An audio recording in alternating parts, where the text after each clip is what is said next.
खबरों की शुरुआत करते हैं। दिल्ली में एंटी करप्शन ब्यूरो यानी कि एसीबी ने 200 करोड़ रुपए के घोटाले का पर्दाफाश किया। इस घोटाले के आरोप में एसीबी ने पीडब्ल्यूडी के एक रिटायर्ड एडीजी और 2 प्राइवेट फर्म के मालिकों को गिरफ्तार किया है। आरोप है कि पीडब्ल्यूडी अधिकारियों ने कोरोना के दौरान इन प्राइवेट फर्म को बिना काम किए अधूरे काम के करोड़ों रुपए के फर्जी बिल पास किए। दरअसल कोविड के दौरान पीडब्ल्यूडी की ओर से दिल्ली के 8 अस्पताल इसमें शामिल है, जिसमें LNJP, GTB, BSA, GB Pant समेत अन्य अस्पतालों में पीडब्ल्यूडी द्वारा अलग अलग काम के टेंडर दिए गए। इन सभी काम की एवज में इन प्राइवेट फर्म्स की तरफ से बड़ी संख्या में करोड़ों रुपए के फर्जी बिल लगाए गए, जिन्हें कमीशन के आधार पर सरकारी अधिकारियों ने पास कर दिया। जांच के दौरान पता चला कि कंपनियों द्वारा जारी किए गए बिल फर्जी थे, यानी कि दिए गए टेंडर के लिए सामान खरीदा ही नहीं गया था।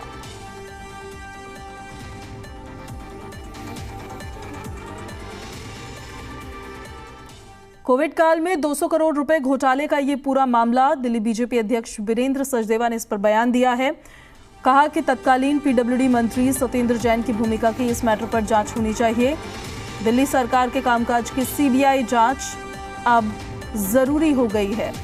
वीरेंद्र सचदेवा ने फ्रंट फुट पर आकर आम आदमी पार्टी को घेरा है और उनकी तरफ से कहा गया है कि उस दौरान कोविड के समय में जब सत्येंद्र जैन पीडब्ल्यूडी के मंत्री थे, वो विभाग उनके पास था, तो इस मैटर पर सत्येंद्र जैन की भी क्या भूमिका रही, उसको लेकर भी जांच होनी चाहिए। साथ ही ये भी वीरेंद्र सचदेवा की तरफ से कहा गया है कि अब तो दिल्ली सरकार के हर काम की सीबीआई जांच जरूरी हो गई है।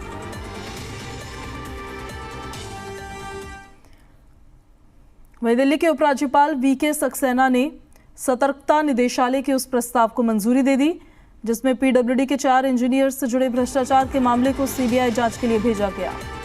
ये मामला पीडब्ल्यूडी ने एक नाले के निर्माण के लिए इंजीनियर्स की तरफ से जाली बिलों के आधार पर सुरेंद्र कुमार बंसल को किए गए भुगतान से जुड़ा है। सुरेंद्र कुमार बंसल को मुख्यमंत्री का रिश्तेदार बताया जाता है और ये भुगतान कभी भी पूरा ही नहीं हुआ। तो भ्रष्टाचार की अब सीबीआई जांच होगी और एलजी वीके सक्सेना ने इसकी मंजूरी दी है। सीबीआई की तरफ से अब जांच करवाई जाएगी। आम आदमी पार्टी के लिए मुश्किलों का पहाड़ और बढ़ता ही जा रहा है। हर विभाग में ऑलमोस्ट भ्रष्टाचार हो रहा है, ये आरोप लग रहा है उन पे और उसको लेकर जांच बैठाई जा रही है। लेकिन इलेक्शंस भी नज़दीक है और उससे पहले भ्रष्टाचार के इतने आरोप लगना, कितना खामियाजा आम आदमी पार्टी को भुगतना इससे पड़ेगा, ये देखना होगा। फिलहाल भारतीय जनता पार्टी, विपक्षी पार्टियां दिल्ली में प्रदेश सरकार को हर मोर्चे पर घेर रही है और दिल्ली सरकार की नाकामयाबियों को गिना रही है।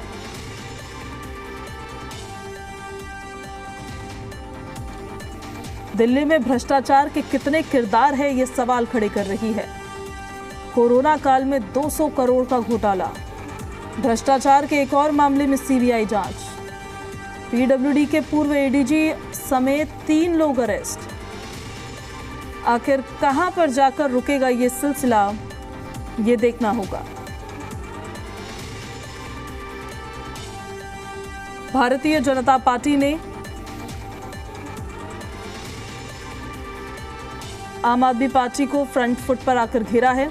कहा है कि आम आदमी पार्टी सरकार की तरफ से जो भी काम किए गए हैं सबकी सीबीआई जांच होनी चाहिए। ये तस्वीरें भी हम आपको दिखा देते हैं जिनको अरेस्ट किया गया है। पीडब्ल्यूडी के पूर्व एडीजी, ये 3 लोग जो अरेस्ट किए गए हैं एसीबी के द्वारा, उनकी तस्वीरें हम आपको दिखा रहे हैं। इन पर आरोप है कि कोरोना काल में 200 करोड़ रुपए का घोटाला इन्होंने किया है। और कुछ खास मेहमान भी हमारे साथ जुड़ रहे हैं, उनका तारुफ आपसे करवा देते हैं। अनिल गुप्ता जी दिल्ली बीजेपी से प्रवक्ता हैं, वो हमारे साथ कनेक्ट हो गए हैं। और आदेश भारद्वाज जी दिल्ली कांग्रेस से प्रवक्ता हैं, वो भी हमारे साथ कनेक्ट हो रहे हैं। आप दोनों का ही बहुत बहुत स्वागत है। अनिल जी, शुरुआत पहले आपके साथ करते हैं। दिल्ली में उतने काम नहीं हो रहे हैं जितनी जांच हो रही है। अब 200 करोड़ का घोटाला, 3 लोगों को अरेस्ट किया गया है। जांच अब आगे, जांच तो चली रही है, ये प्रोसेस अब आगे बढ़ेगा। लेकिन आम आदमी पार्टी बार बार ये भी कह रही है कि इलेक्शन से पहले ही सारे खुलासे क्यों हो रहे हैं। अनिल जी। आपको सभी दर्शकों को नमस्कार। देखिए, भ्रष्टाचार के उजागर या जब चोर पकड़ा जाता है तो उसका कोई टाइमिंग नहीं होती। जब भी जांच पूरी होती है, जब भी कोई आरोप लगते हैं और जितनी भी इकाइयां हैं जांच करती हैं तो वो उनको पकड़ती हैं। या मुझे याद है केजरीवाल साहब भी ये ईडी के संबंध पे कहते थे कि पहले 5 राज्यों के चुनाव हैं, उसके बाद लोकसभा चुनाव है, तो उसके लिए ये टाइमिंग पे सवाल उठाते थे। पर ये टाइमिंग का विषय नहीं है। केजरीवाल सरकार जब से सत्ता में आई है, ये नित नए भ्रष्टाचार के आयाम इन्होंने पैदा किए हैं। अब ये ताजा उदाहरण में देखिए, कोरोना काल में पूरे देश के लोग पीड़ित थे और दिल्ली से ये काफी लोगों को भगा रहे थे। आपको ध्यान है उस वक्त कैसे लोग पैदल आनंद विहार टर्मिनल की तरफ जा रहे थे। इन्होंने कोई रोकने की नहीं, कोई खाने की व्यवस्था कुछ नहीं की। और उसी दौरान ये इनकी साठगांठ से पीडब्ल्यूडी के लोग, क्योंकि पॉलिटिकल इच्छा शक्ति के बिना मुझे लगता नहीं कोई अफसर इतना बड़ा घोटाला कर सकते हैं। 200 करोड़ का स्कैम किया। और ये जो नाला घोटाला है, इसके जो ठेकेदार हैं वो तो केजरीवाल साहब के रिश्तेदार हैं, सबको पता है, जो सुरेंद्र बंसल हैं। तो केजरीवाल साहब की मिलीभगत से, इनके मंत्री की मिलीभगत से, अब इनके रिश्तेदार, इनके मित्र ने जो दिल्ली को लूटा है। देखो, दिल्ली में कई बार सरप्राइज होता है। दिल्ली का 76,000 करोड़ से ज्यादा का बजट है, फिर भी दिल्ली इतनी बदहाल स्थिति में क्यों है? क्योंकि अब ये 200 करोड़ 300 करोड़ 1000 करोड़ के घाटे ये घपले करेंगे तो दिल्ली में काम क्या होगा? हम लोग तो शुरू से कहते हैं कि ये भ्रष्टाचार के नाम पे को मिटाने के नाम पे सरकार में आए थे, और आज सबसे बड़ा देश में कोई भ्रष्टाचारी दल है, भ्रष्टाचारी सरकार है, वो तो आम आदमी पार्टी की केजरीवाल सरकार है। कोई काम नहीं किया इन्होंने। नित नए इन्होंने राजमहल घोटाला, जो अपने रहने के स्थान में घर में 50 करोड़ का घोटाला कर सकते हैं, जो शराब घोटाला कर सकते हैं, जो पैनिक घोटाला कर सकते हैं, जो नकली दवाइयों में घोटाला कर सकते हैं, जो एक स्कूल के कमरे के निर्माण में घोटाला कर सकते हैं, कितने मतलब इन्होंने कोई आयाम नहीं। जल टैंकर घोटाला, ये कहते थे टैंकर माफिया को हम बंद करेंगे, आज उसका घोटाला है। नित नए घोटाले, और अभी तो और इनके घोटाले निकलेंगे जैसे जैसे जांच होती है। और अब इस नाले वाले घोटाले में तो केजरीवाल साहब के रिश्तेदार शामिल हैं, तो रिश्तेदार हैं तो नेचुरली उनकी सहमति तो बिल्कुल डायरेक्टली रही होगी। और इन्होंने दिल्ली का बेड़ा गर्क किया, इन घोटाले से खूब लूटा है। और इनको लगता है, मैंने पहले भी कहा है कि फरवरी के बाद ये आएंगे नहीं, तो जितना इनको लूट सके लूटो। और दिल्ली को बद से बदतर करने में ये केजरीवाल सरकार का हाथ है। और मुझे लगता है अभी और घोटाले, अभी एसटीपी घोटाला एक हम लोगों ने जांच की मांग की है। अभी कितने रोजाना कहें हम आपको कि अब तो लाइन इतनी लंबी हो गई है तो याद करना भी मुश्किल होती है। पर एक नया ऐतिहासिक रिकॉर्ड घोटाला में इन्होंने बनाया है।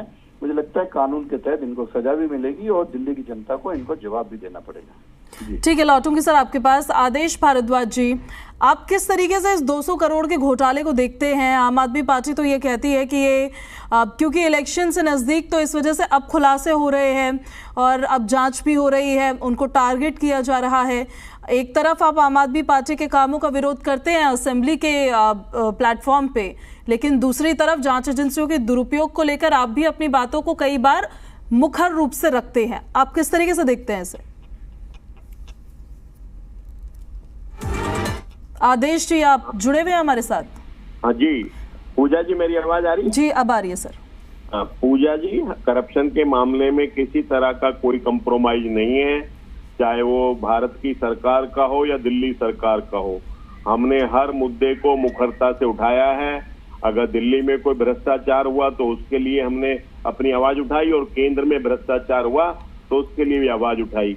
आप देखिए किस तरह से केंद्र सरकार ने जो है इलेक्ट्रोल बॉन्ड के अंदर जो घोटाला था, कितना छुपाने का प्रयास किया। और आज अगर महंगाई के लिए कोई जिम्मेवार है तो केंद्र सरकार जिम्मेवार है, क्योंकि सरकारी किसी भी कंपनी के ऊपर अंकुश लगाने की बजाय सरकार उनसे इलेक्ट्रोल बॉन्ड के माध्यम से चंदा इकट्ठा करती रही, पैसा देती रही, काम देती रही। सब जगह आपने देखा जो है। सेम दिल्ली के अंदर हमने इसको भी उठाया जो है, चाहे डीटीसी का घोटाला है 4288 करोड़ रुपए का, उसको हमने उठाया। क्लासरूम का घोटाला 1300 करोड़ रुपए का आरटीआई लगाई, वो आरटीआई भी एंटी करप्शन और दूसरी एजेंसियों को भेजी, उसके अंदर घोटाला था। जल बोर्ड का घोटाला है। हम तमाम चीजों को, तमाम घोटालों को उठाते रहे हैं, लेकिन भारतीय जनता पार्टी का मतलब घोटालों से नहीं है।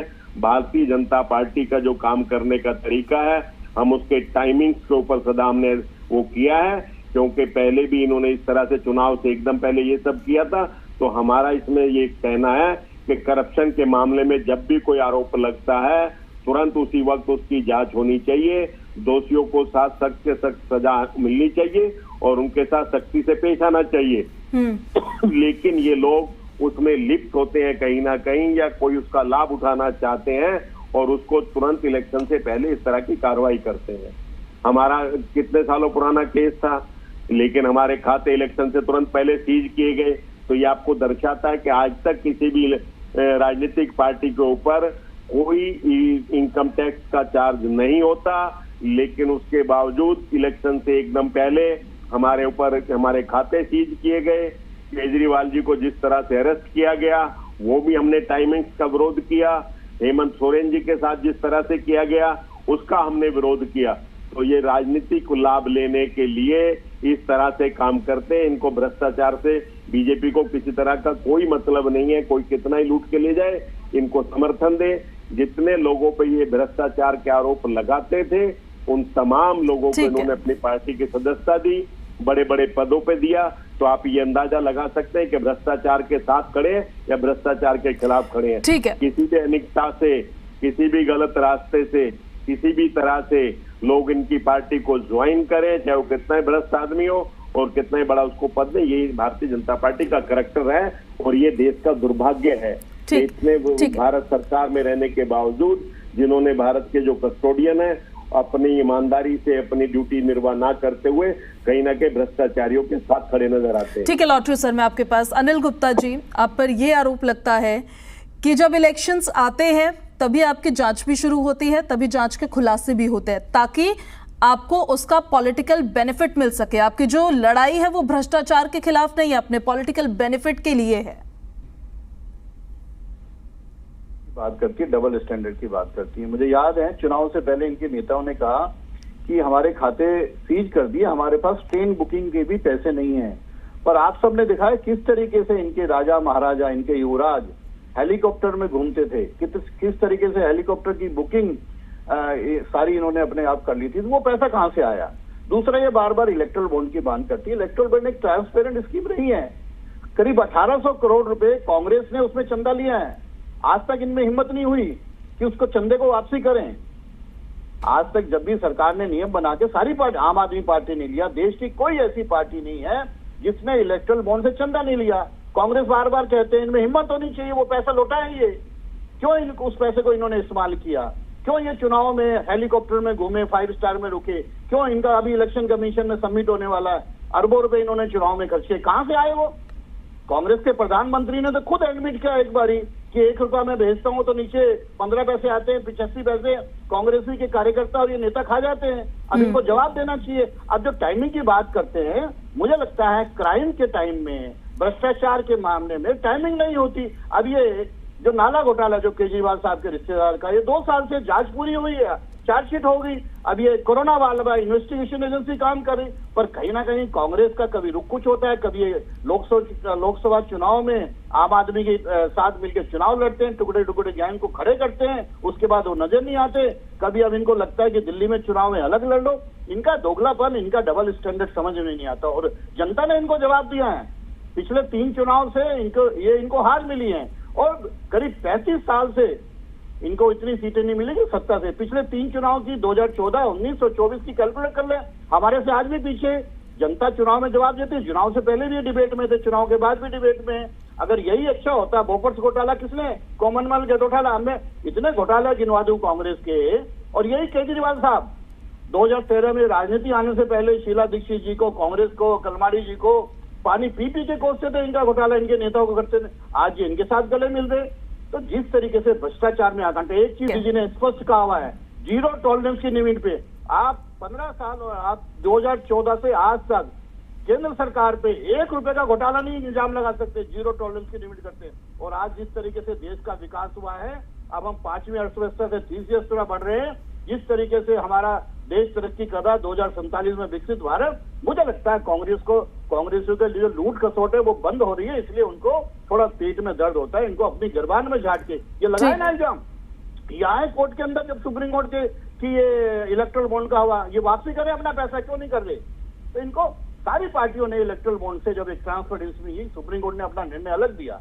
आप किसी भी मुद्दे पे आइए, 1 रुपए का इल्जाम नहीं लगा सकते ये मोदी सरकार पे। और जो मैं आज फिर कह रहा हूँ, चाहे कोई भी पार्टी हो, चाहे आम आदमी पार्टी हो, कांग्रेस है, कोई भी हो, जिसने भी भ्रष्टाचार किया मोदी सरकार में वो बचेगा नहीं, उसको उसकी सजा मिलेगी। और जहां तक दिल्ली की बात करते हैं, हमें सरप्राइज होता है दिल्ली का क्या बुरा हाल किया हुआ है आम आदमी पार्टी सरकार। ठीक है, पर ये कांग्रेस उस पर नहीं बोलते, पर ये उनके साथ मिलकर मुझे लगता है विधानसभा। ठीक है, इस पर जवाब ले लेते हैं सर, इस पर जवाब ले लेते हैं। और स्टूडियो में थोड़ा आवाज बढ़ा दीजिए गेस्ट की। आदेश भारद्वाज जी, आप पॉलिटिकल बेनिफिट की बात करते हैं कि बीजेपी पॉलिटिकल बेनिफिट के लिए जांच करवाती है या खुलासे करवाती है या एजेंसियों का दुरुपयोग करती है, लेकिन आप खुद भी अपने पॉलिटिकल कन्वीनियंस के हिसाब से ही इलेक्शंस में जाते हैं, असेंबली में अलग हो जाते हैं, लोकसभा में एक साथ हो जाते हैं। आइडियोलॉजी कैसे मैच कर जाती है अलग अलग इलेक्शंस में, या कैसे अलग हो जाती है अलग अलग इलेक्शंस में? पूजा जी, लोकसभा के अंदर जो हमारा गठबंधन था, वो देश के अंदर बढ़ती बेरोजगारी, महंगाई, भ्रष्टाचार, किसानों के खिलाफ इस सरकार का अत्याचार, मजदूरों के साथ इस सरकार का अत्याचार, बिकते हुए भारत को बचाने के लिए हमारा गठबंधन था। हमारी प्राथमिकता थी कि हमें किसी भी तरह से इस सरकार से इस देश को बचाना है, देश के नौजवानों को, भविष्य को बचाना है, देश के अग्निवीर के अपनी सेना को मजबूत करना है। उनके लिए हमारा गठबंधन था। करप्शन से हमने कभी कोई कंप्रोमाइज नहीं किया। मैं बड़ी जिम्मेवारी के साथ आपके चैनल के ऊपर कहना चाहता हूं, अनिल जी हमारे अच्छे साथी हैं।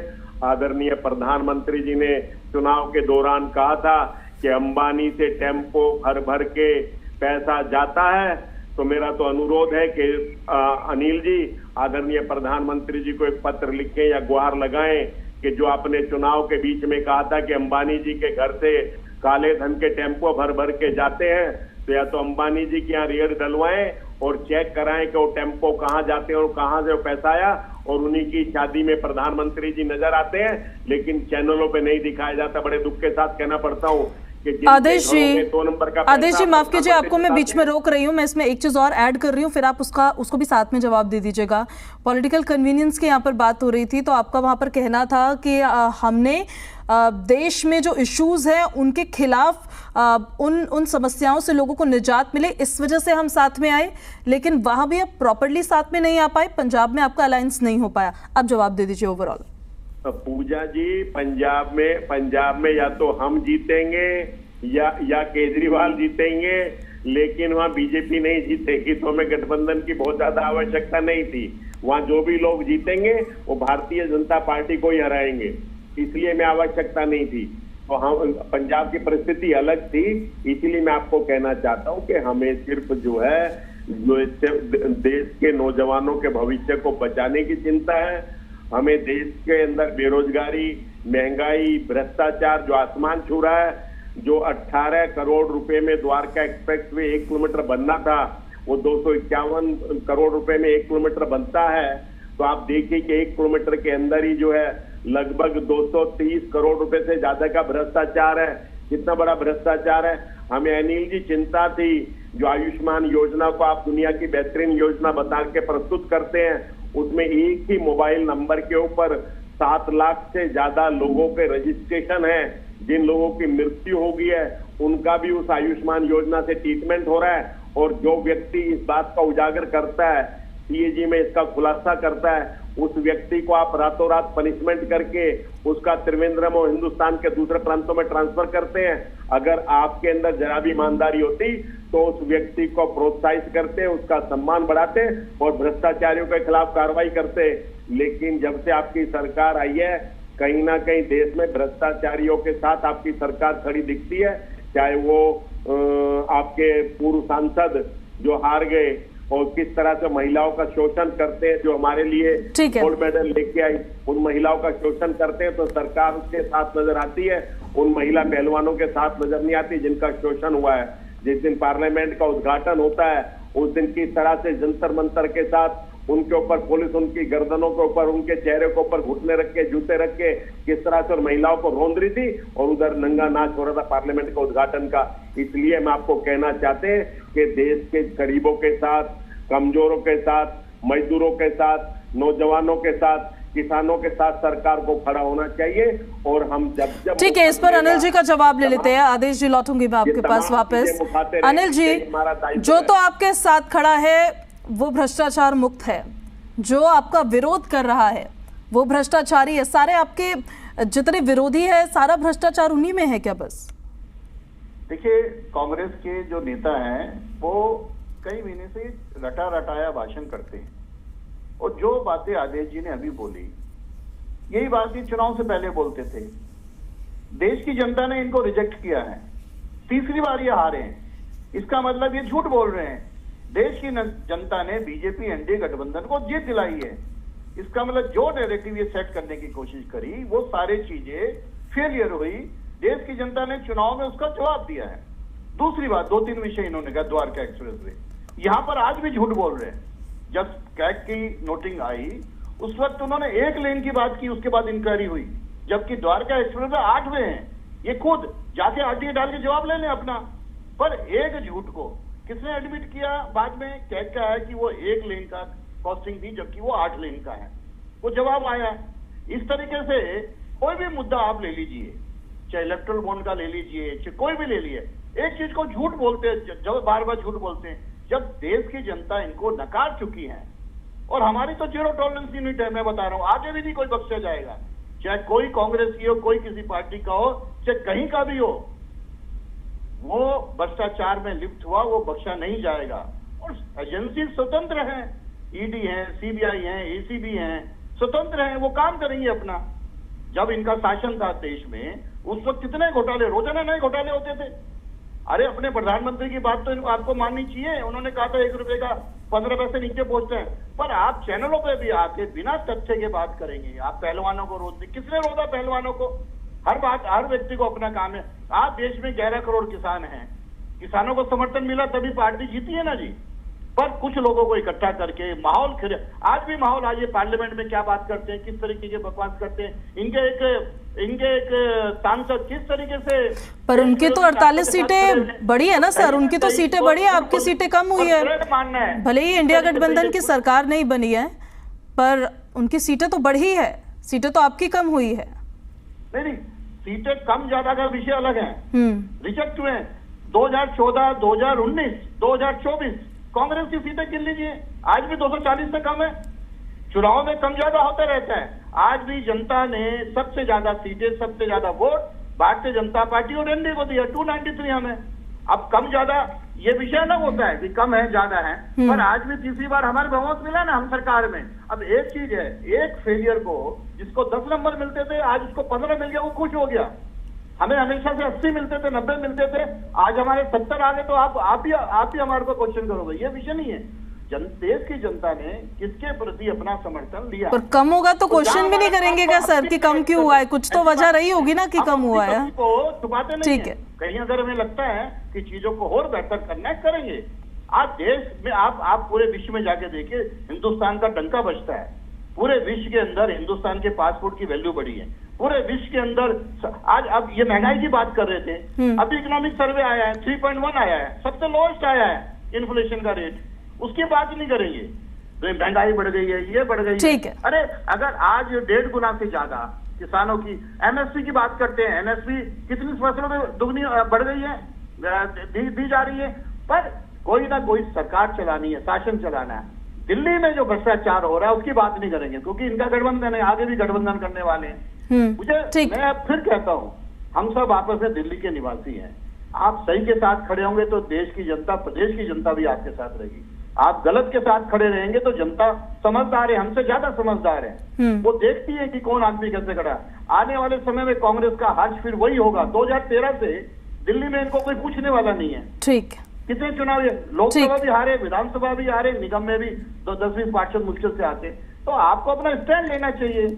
आपको अगर भ्रष्टाचारी के साथ जाना, आपके कांग्रेस के विधायकों को मान साहब जेल के अंदर डालते हैं, खैरा को डालते हैं, इनकी आवाज नहीं निकलती, वहां ये उन पे करते हैं। वहां ड्रग माफिया के साथ आम आदमी पार्टी की सरकार के लोग मिले हुए नहीं करते। पर कहीं ना कहीं सिर्फ और सिर्फ बीजेपी को टारगेट, अरे आप कीजिए ना, जितना आप हमें टारगेट करेंगे हम उतना ठीक है। ठीक है आदेश भारद्वाज जी, 10 साल एक पूरा डिकेड होता है, काफी टाइम होता है किसी भी सरकार को एनालाइज करने के लिए। अगर इतना ही नाकाफी काम केंद्र सरकार की तरफ से 10 साल में किया गया, तो फिर देश की जनता ने आपको विकल्प के रूप में क्यों नहीं चुना? आम आदमी पार्टी की तरफ से उनके भी अब 10 साल ऑलमोस्ट कंप्लीट होने वाले। इससे पहले जब इलेक्शंस हुए थे असेंबली के, तब भी वो वैसे ही काम कर रहे थे, अब भी वो वैसे ही काम कर रहे हैं। तब भी प्रदेश की जनता ने आपको क्यों नहीं चुना? आदेश जी, इस तरह से इलेक्शन कमीशन के ऊपर सवाल उठाए गए, किस तरह से इलेक्शन कमीशन जो है पिछले 2 साल से विपक्ष के लोगों को, नेताओं को मिलने का समय नहीं देता, किसी तरह का कोई सवाल का जवाब नहीं देता। ये तमाम वो सवाल है, किस तरह से ईडी का दुरुपयोग हुआ, किस तरह से इनकम टैक्स और दूसरी एजेंसियों का दुरुपयोग हुआ। ये तमाम चीजें के बावजूद जो ये 400 की बात करते थे 240 पे आके सिमट गए। और आज भी लोगों का ये आंकलन है कि प्रधानमंत्री जी हारते हारते बचे हैं। अब तक के प्रधानमंत्रियों ने जो चुनाव लड़े सबसे कम वोटों से जीतने वाले मोदी जी हैं। और मोदी जी ने जहां जहां पे प्रचार करा 70% से ज्यादा चीजों पे, जगहों पे उनके कैंडिडेट हारे हैं। तो प्रधानमंत्री जी की लोकप्रियता में और भारतीय जनता पार्टी की जो लोकप्रियता में कमी आई है वो आप देख सकते हैं। उसका जीता जागता उदाहरण है कि किसान है, मजदूर है, गरीब है, हर आदमी कहीं ना कहीं इनके खिलाफ है। जो देश को बेचने से बचाने की बात करते थे उन्होंने पूरे देश को सेल पे लगा दिया है। जो देश की सुरक्षा की बात करते थे कहीं ना कहीं सुरक्षा से इसके साथ समझौता करके देश को कमजोर किया जा रहा है। ये तमाम वो मुद्दे हैं जो देश के जवानों को कमजोर कर रहे हैं, देश के किसानों को कमजोर कर रहे हैं। जो महंगाई के साथ इस तरह से कि जो 50 किलो का खाद का कट्टा था उसको पहले 45 किलो किया, अब 40 किलो किया। एक ग्लूकोज का 100 ग्राम का बिस्कुट का। ठीक है सर, समय क्योंकि अब खत्म हो रहा है, अब माफी के साथ आपको रुकना पड़ रहा है। आदेश जी और अनिल जी, बहुत शुक्रिया आपका हमारे साथ जुड़ने के लिए। लेकिन